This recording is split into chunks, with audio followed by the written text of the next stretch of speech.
Hello, hello, hello, and welcome to our nursing news you can use at 5. I'm Tina Baxter, and I'm your host. And welcome to those of you that are on our Baxter Professional Services page, and those of you that are on the Nurse Shark Academy page or visiting us via YouTube. Thank you for joining us today. I wanted to start off our affirmations for April the 26th, 2023. Our first affirmation: do something today that your future self will thank you for. Do something today that your future self will thank you for. We don't grow when things are easy. We grow when we face challenges. We don't grow when things are easy. We grow when we face challenges. And lastly, don't be a slave to your thoughts, control them. Don't be a slave to your thoughts, control them. Those are our affirmations for today from our Inspirational Daily Calendar by Lauren Dratch. Okay, so let's go ahead and move on into our leadership moment. And I thought, given our affirmations for the day and the theme that I've had of today, I thought this would be a great leadership moment to add here and talk about, again, the book Dare to Lead by Brene Brown. And this is what she's talking about here is to feel is to be vulnerable. She says, to feel is to be vulnerable. Believing that vulnerability is weakness is believing that feeling is weakness. And like it or not, we are emotional beings. She goes on to say that vulnerability is the cradle of emotions and experiences that we crave. Vulnerability is the birthplace of love, belonging, and joy. We know that vulnerability is a cornerstone of courage building, but we often fail to realize that without vulnerability, there is no creativity or innovation.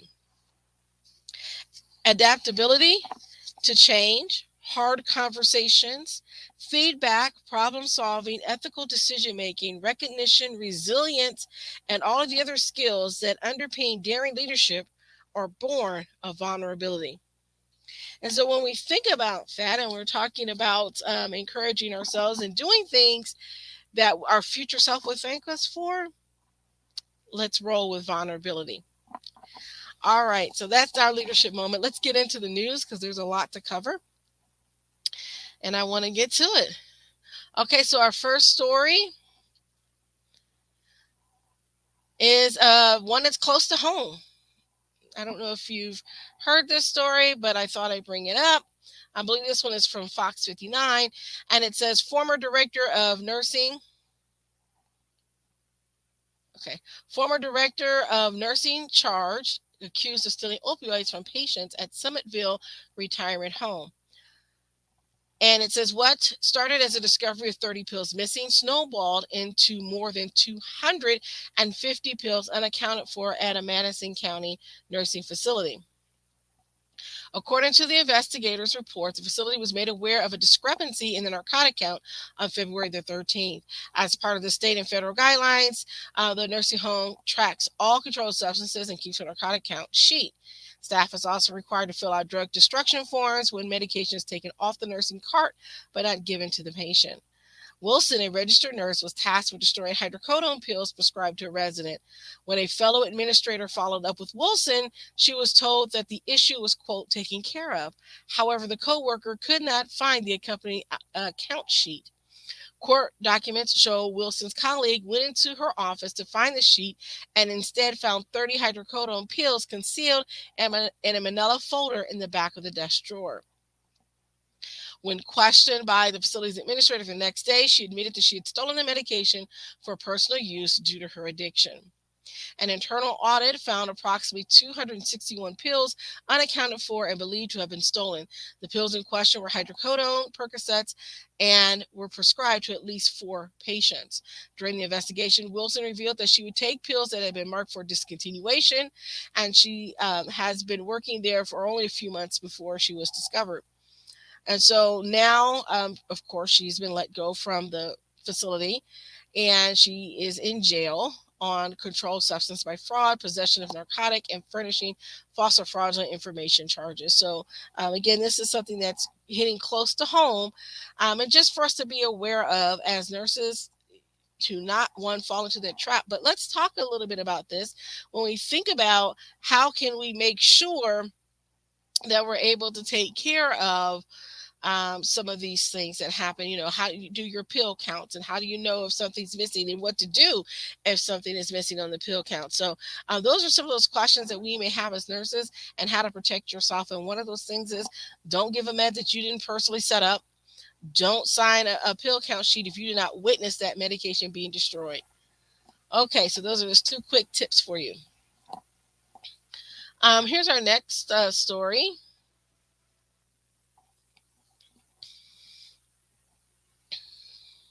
This is from WXXI News.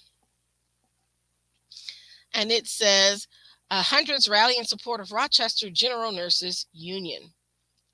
Several hundred Rochester General Hospital nurses and supporters rallied today in support of safer staffing levels and a contract between the hospital and fledgling Rochester United Nurses and allied professionals.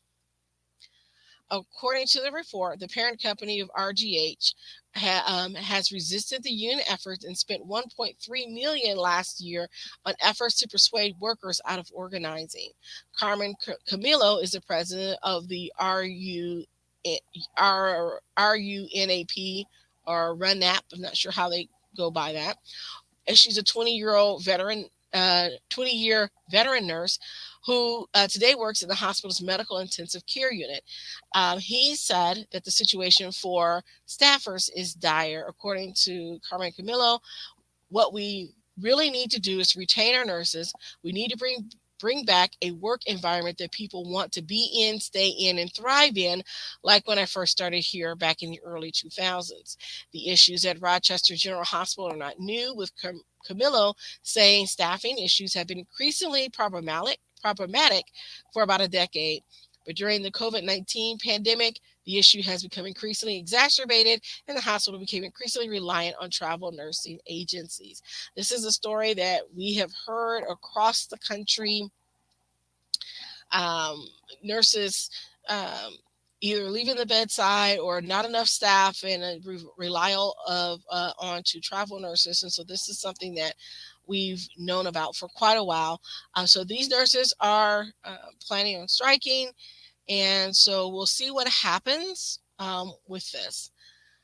So according to another nurse, Phoebe Sheehan, she said that the hospital is losing its institutional knowledge. She said, when I started, I had a 30-year-old nurse orient me in the ICU, and I had experience when I came in. I wasn't like a new graduate. But when I came to RGH, I was new to the ICU. Learning from a 30-year nurse is invaluable. I learned so much in my orientation, and we are running out of long-term experienced nurses here. And that's a problem across the country. Nurses are either retiring, leaving, or being forced out in some cases. Because of staffing concerns and the fact that, not paying the wages. So when asked what would be requested first at the collective bargaining table, the resounding sentiment from nurses was safer staffing levels. So this is, again, we're coming up to Nurses Week. And I wish administrators would hear what nurses are saying. We don't necessarily want pizza parties and all those things. We want safe staffing. And that's been the cry from nurses all over: safe staffing, safe staffing, safe staffing. All right, so let's go ahead and move on to our next story. And I'm going to talk about this because as we talk about trying to fill the pipeline for new nurses, we have some issues that are happening in academia as well. So this is coming out of the state of Illinois. Illinois Wesleyan Nursing Program makes changes following probation. This is from WGLT. It says Illinois Wesleyan University's nursing school has received a blow to its reputation, and its accreditation could come into question.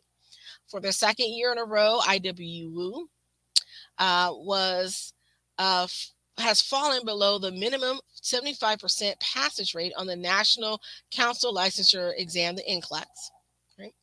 Passage last year was 63%. The program has been placed on probation, according to IWU President Georgia Nugent. Obviously, she says they're not happy about the situation. Um, there are 132 pre-licensure nursing education programs in Illinois offering a variety of degrees and advanced degrees overseen by the Department of Financial and Professional Regulation. There are standalone programs and those housed at community colleges, undergraduate colleges, and graduate institutions. So, 6 bachelor's of science in nursing programs in Illinois are on probation, according to the State Department of Finance and Professional Regulation. Besides IWU, they include Illinois College, Rockford University, Roosevelt University, Chicago State University, and Oak Point University. And so I bring this up because as we're moving into post COVID things, right, we're finding that a lot of these students didn't get the clinical experience or the academic preparation that they had. And we remember we reported previously on the case in Canada where the nurses were actually suing the schools because they weren't passing their NCLEX. And this is the same issue that's happening and being repeated here in the US, which begs me to say, how is it that we got nurses that went to school and can't pass the NCLEX? We have nurses that never went to school in Florida and passed the NCLEX. That just boggles my mind. But anyway, that's a whole aside to the story.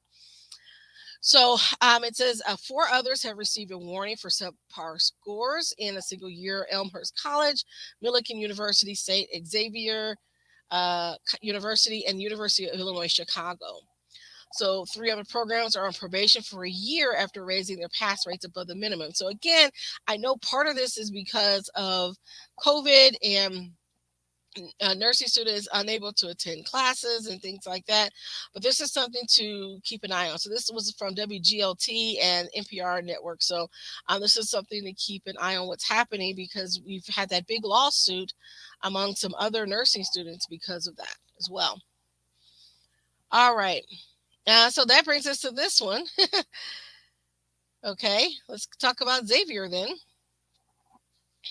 This is from WCPO.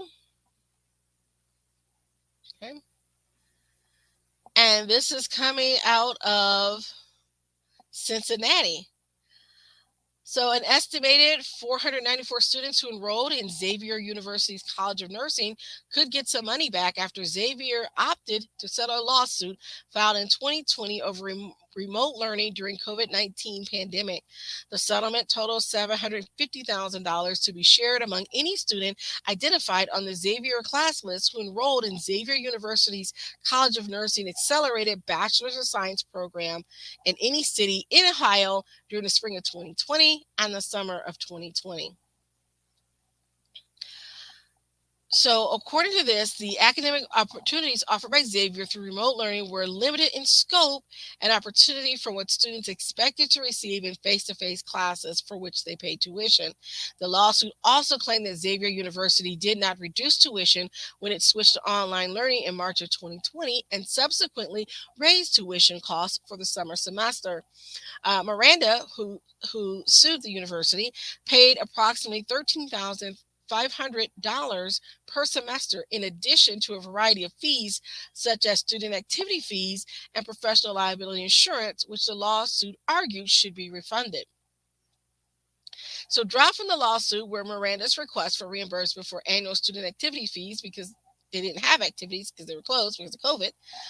The original lawsuit stated Miranda paid these fees at the start of the semester, even though there are currently no student activities. Miranda's complaints that the professional liability fee she paid for insurance coverage during clinical learning, quote, even though Xavier no longer offers clinical learning experiences, was allowed to proceed to be settled in this version of the lawsuit. So again, we're going to be seeing this backlash against nursing schools across the country, as well as we're seeing this in other places in the world.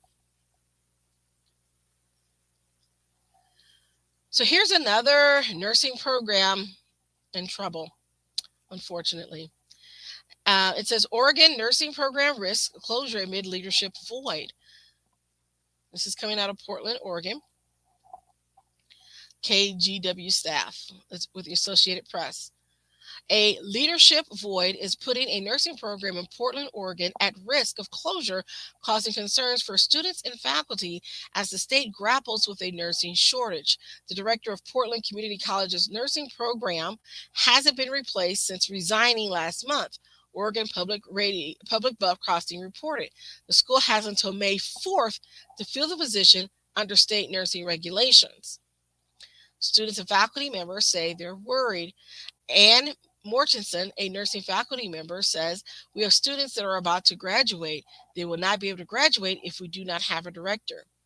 Dozens of people attended the College Board's meeting last week to testify and call for the nursing program director to be replaced. Nursing faculty at PCC say part of the challenge of filling the leadership position has been financial. Two faculty members who offered to fill the role temporarily requested higher pay. PCC declined the offer, OPB reported. The college is, quote, working on finding a replacement swiftly, says PCC's interim senior director of marketing and communications, James Hill, in a statement. A potential closure would likely exacerbate Oregon's shortage of nurses and nursing faculty. Nursing programs in Oregon have struggled to recruit teachers because of low pay. Nurse practitioners earn more working in healthcare than in education, and that's been an issue that I've often said here in Indiana.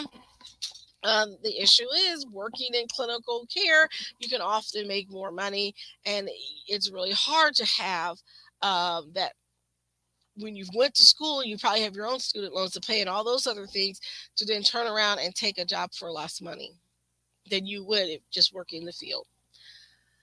So, Oregon has the 12th largest pay gap in the country between nursing faculty and nurse practitioners, according to a recent state agency report.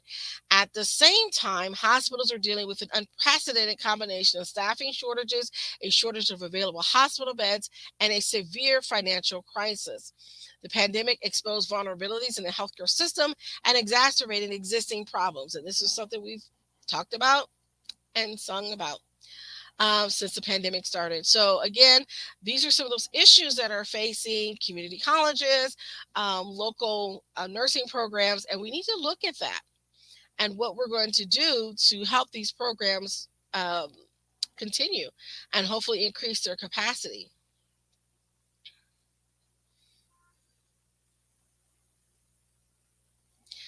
So let's go back to this story and go back to nursing homes for a moment because I thought this was kind of interesting. This is from NBC 10 News. And it says only on 10 state revokes license of Pawtucket nursing home boss amid investigation.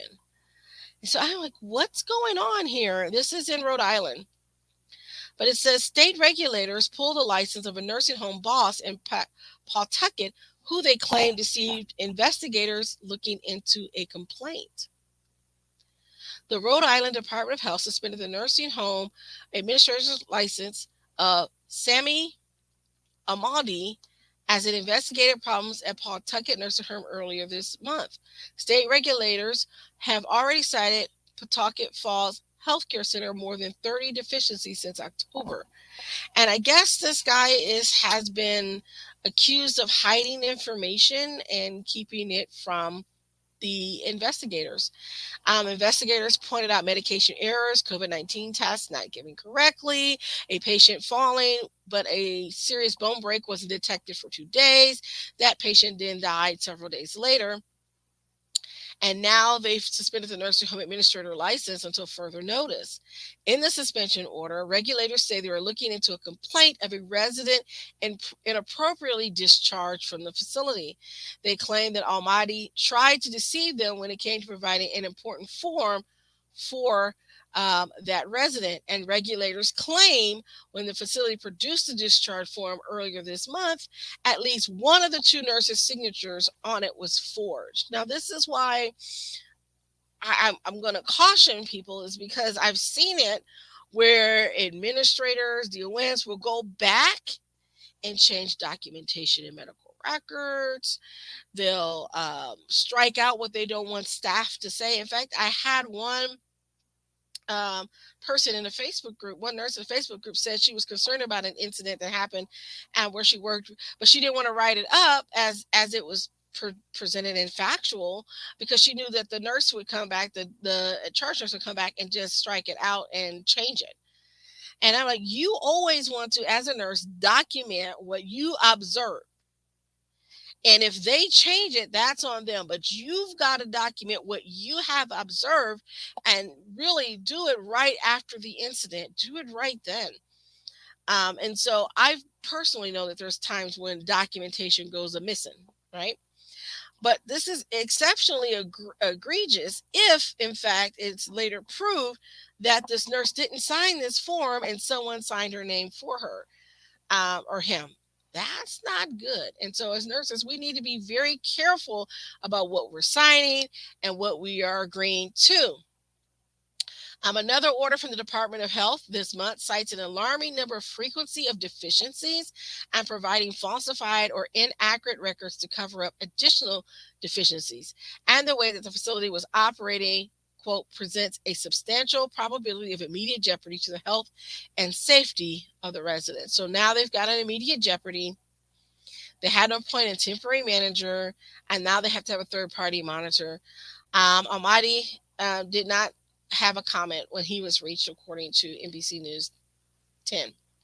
So again, I bring this up because these are issues that happen, and as a nurse, you've got to protect your license. No one's going to protect your license like you. Okay, don't rely on your institution, your boss. You have to protect your license as a nurse. It is your job, because things happen and they may not protect you. So let's look at this, because I found this interesting. This next story, this is from Yahoo Finance, and it says nursing associations launched the National Hey Nurse campaign. This is coming out of Toronto. In honor of National Nursing Week, a group of nursing associations across Canada are coming together to launch the hashtag Hey Nurse social media campaign, calling on the public to share personal thank you messages and memorable stories about nurses. Nursing Week is the annual celebration of the profession and provides an opportunity to recognize nurses who are the backbone of the health system, working in all roles and sectors. The campaign highlights the work nurses do to keep Canadians healthy and care for them when they are ill. So I love this idea of the Hey Nurse social media campaign. And so I thought, well, why don't we do that on our own? We can further that and do that right here in good old Indiana, and wherever you are that are listening. Let's do that. So for now until the end of May, because it's actually Nurses Week and Nurses Month, let's thank a nurse. So anytime you want to thank a nurse, and I'm going to post this on social media, we'll do that for our upcoming Monday motivational. Let's jump on the bandwagon with the Canadians, and let's do the hashtag Hey Nurse social media campaign and thank a nurse. So I thought that was a bit of good news, and I wanted to share that, kind of lighten things up in between all the stuff that we've just been talking about before we get right back into it. Okay, so this is coming out of Minnesota. And it says, this is from nurse.org. Minnesota Senate approves major nurse staffing bill. A nurse staffing bill in Minnesota cleared one major hurdle and may soon be headed to the governor's desk. The Minnesota Senate approved the Keeping Nurses at the Bedside Act last week, and it's expected to pass the House. In a Facebook post by the Minnesota Nurses Association, the chief author of the bill, Senator Erin Murphy, RN, woohoo, a nurse that's in government, all right, says, quote, this legislation is a bipartisan compromise arrived at after more than a decade of negotiation. Giving nurses a powerful voice at the table will result in safer hospitals and better patient care for everyone across the state. So it says that the committees that the hospitals would have to include direct care staff and hospital staffing committees. And some of those committees are create annual core staffing plans, determine maximum safe nurse-to-patient ratios, develop contingency plans, and include direct care nurses at least 35% of committee membership. And it goes back to the conversation that I had with a hospital administrator about a month ago. And I said, how many nurses are on your committees and boards? And yeah, crickets. Yeah, just saying. All right, so congratulations to Minnesota. Of course, the Minnesota Hospital Association is not so happy. According to them, and this is what they always say, it says if implemented, these harmful mandates will reduce our ability to provide care, leading to potential unit closures, increased costs, longer wait times for patients, and the loss of vital healthcare services that communities rely on. As our hospitals and health systems continue to grapple with the ongoing challenges of discharge backlogs, unprecedented workforce shortages, and very difficult finances, it is critical to understanding that the potential impacts before implementing any changes that could have far-reaching consequences. I am going to say this. Let's talk about this. Why wouldn't you want your nurses in there on your committees helping you to solve those very problems? I just find that argument disingenuous. And I'm like, show me the numbers. Show me the numbers. That's all I have to say.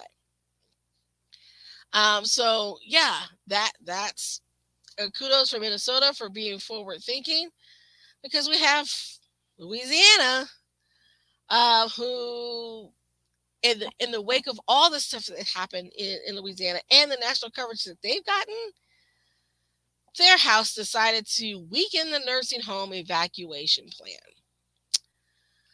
All right. So, yep, this is coming from Louisiana, and this is coming from the Illuminator.com. So you can look at this if you want to look at it.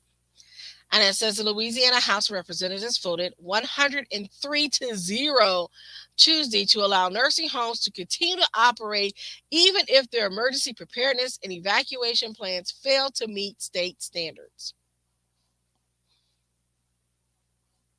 Yeah, I just want you to sit with that for a moment.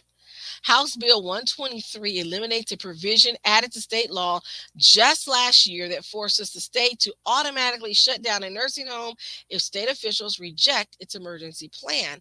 Under this legislation, the Louisiana Department of Health, historically sympathetic to nursing homes, would now have discretion to keep a nursing home open even if the home's emergency plan was deemed inadequate by state officials. The sponsor of the bill, Representative Joseph Stagney, Republican Kenner, said nursing homes need more flexibility than the current law allows. Louisiana implemented a more stringent vetting process for nursing home evacuation plans just a few months ago, and the homes need more time to respond to their new set of mandates, he said Tuesday. But the legislation doesn't give nursing homes more time to develop their evacuation plan. It effectively removes teeth from the new emergency plan review process approved last year in the wake of nursing home owner Bob Dean's evacuation scandal.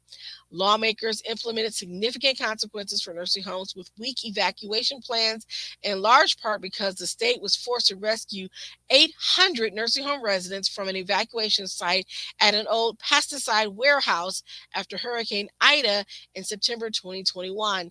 Dean owned all 7 nursing homes in southeast Louisiana that sent residents to the warehouse.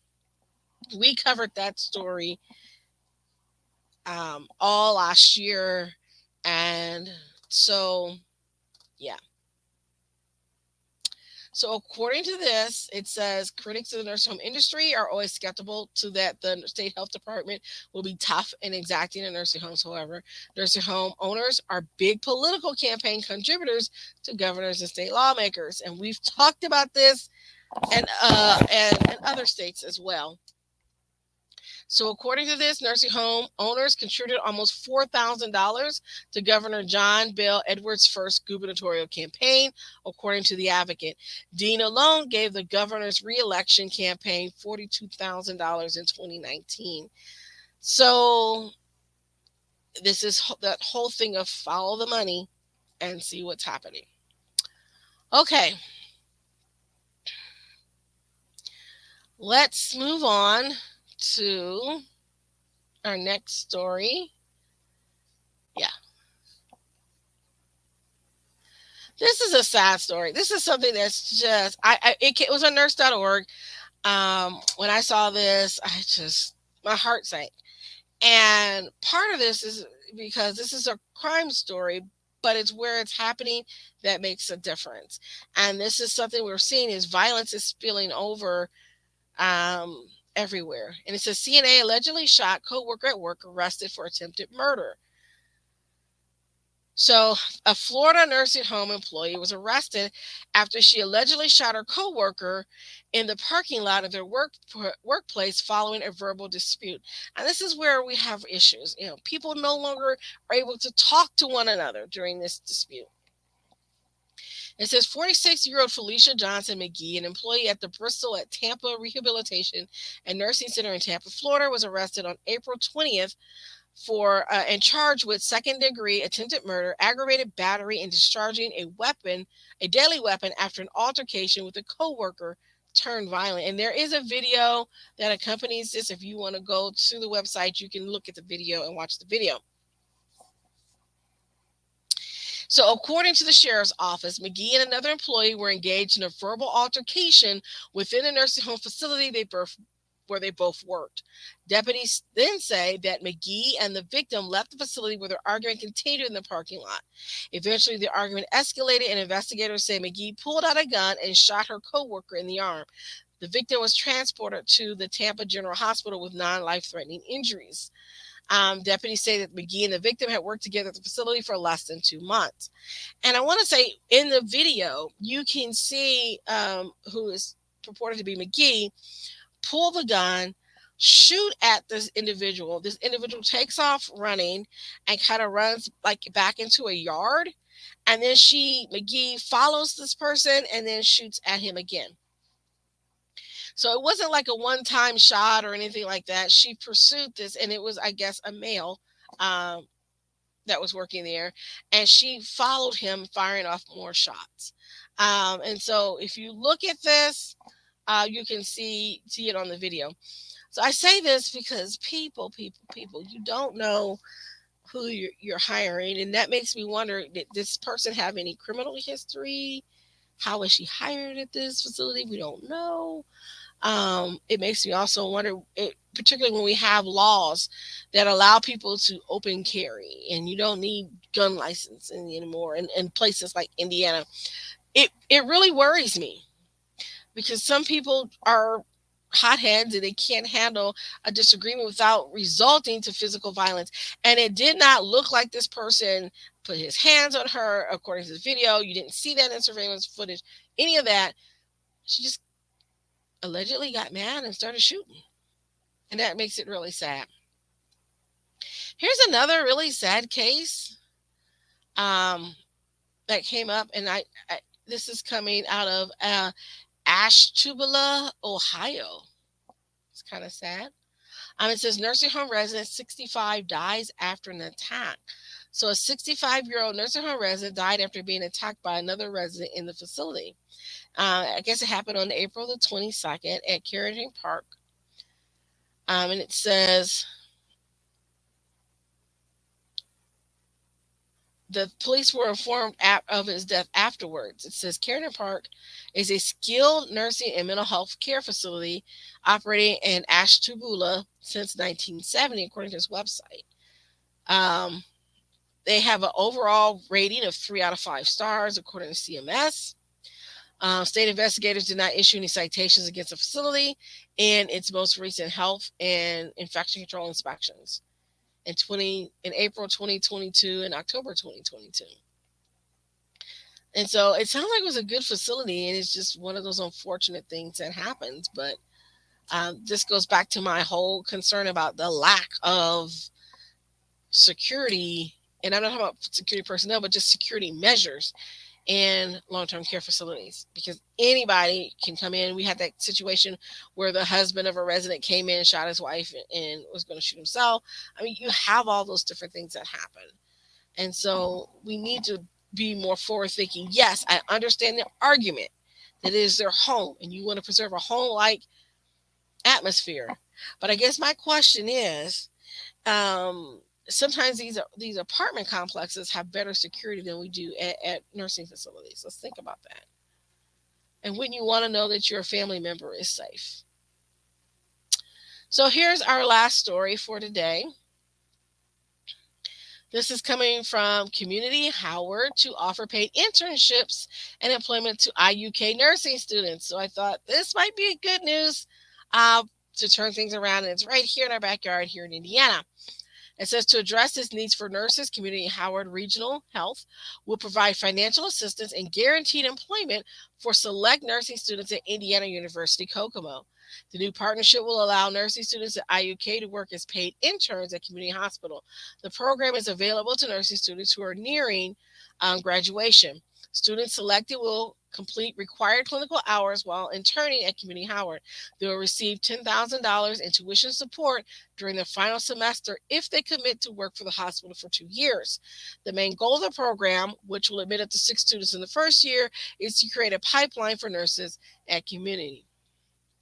It's our number one priority, said Jamie Philippi, Vice President, Chief Nurse Executive at Community Howard. Nursing is our largest workforce.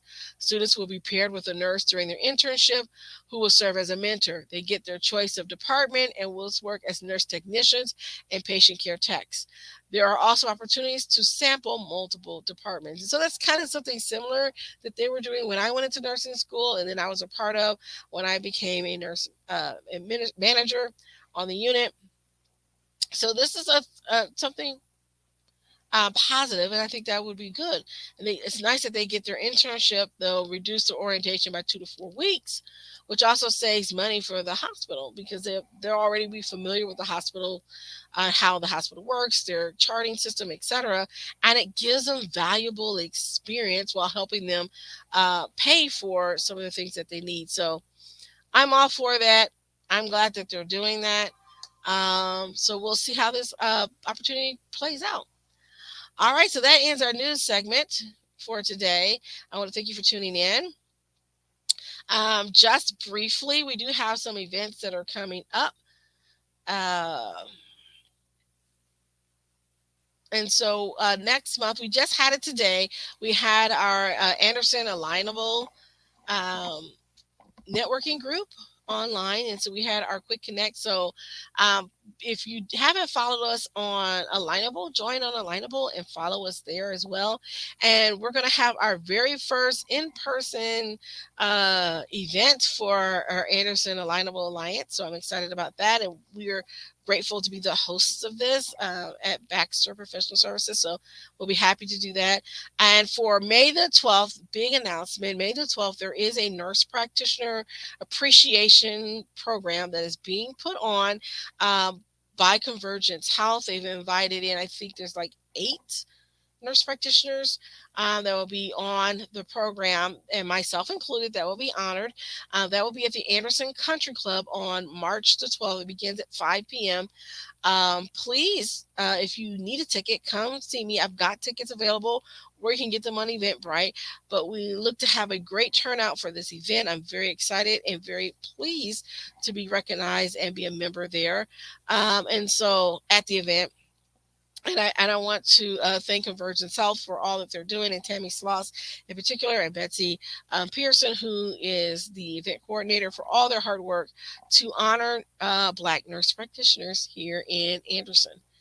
And so I'm very pleased to be a part of that bunch. And so if you need tickets for that event, let me know. And then the Black Nurses Association on May the 9th will be having their nurse appreciation membership drive, and it will be at Cultured Urban Winery.